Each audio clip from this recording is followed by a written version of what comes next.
ഇന്നത്തെ സ്വകാര്യ ബസ് പണിമുടക്ക് നിങ്ങൾ എത്രത്തോളം ബാധിച്ചു? ഇന്ന് മെജോറിറ്റി സ്റ്റുഡൻസിന്റെ കേസ് നോക്കുകയാണെന്നുണ്ടെങ്കിൽ പലരും ഇന്ന് അവധിയെടുത്ത് വീട്ടിലിരിക്കുകയാണ് ചെയ്തിട്ടുള്ളത്.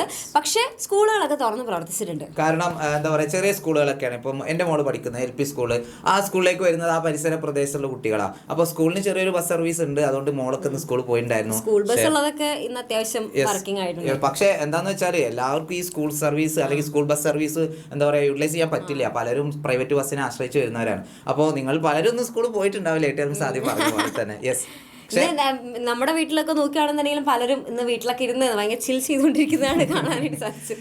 പക്ഷെ നാളത്തെ അവസ്ഥ ഇതേപോലെ ആയിരിക്കില്ല. നാളെ നോക്കുകയാണെന്നുണ്ടെങ്കിൽ നാഷണൽ ബന്ദാണ്. അതായത് മൊത്തത്തില് സ്ഥാപനങ്ങളായാലും അതേപോലെ തന്നെ അതായത് കടകളും അതുപോലെ തന്നെ വാഹനങ്ങളും പ്രൈവറ്റ് വെഹിക്കിൾസ് അടക്കം നിരത്തിൽ ഇറക്കരുത് എന്നുള്ള രീതിയിലാണ് ഈ ഒരു സമര അനുകൂലികൾ പറയുന്നത് അല്ലേ. അപ്പോൾ തീർച്ചയായിട്ടും നാളെ എന്താവാം, നാളെ ബന്ധാവാനായിട്ടുള്ള സാധ്യത കൂടുതൽ. അവർക്ക് സ്കൂള് ഉണ്ടാവോ എന്നുള്ളതാണ് മെയിൻ ആയിട്ട് അറിയേണ്ട കാര്യം.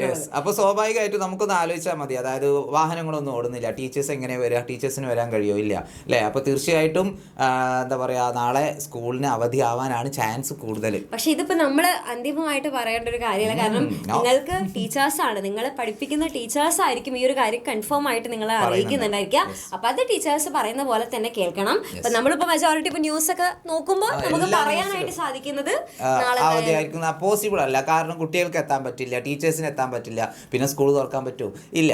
അപ്പോൾ നിങ്ങൾക്ക് ഇൻ കേസ് നിങ്ങൾക്ക് ഓൾറെഡി അറിവ് കിട്ടിയിട്ടുണ്ട്, അതായത് നാളെ ബന്ദാണ് അല്ലെങ്കിൽ നാളെ സ്കൂളില്ല, അങ്ങനെ ആർക്കെങ്കിലും സ്കൂളിൽ നിന്ന് ഇൻഫർമേഷൻ കിട്ടിയിട്ടുണ്ടെങ്കിൽ എന്ത് ചെയ്യുക, നിങ്ങൾ കമന്റ് ചെയ്യുക.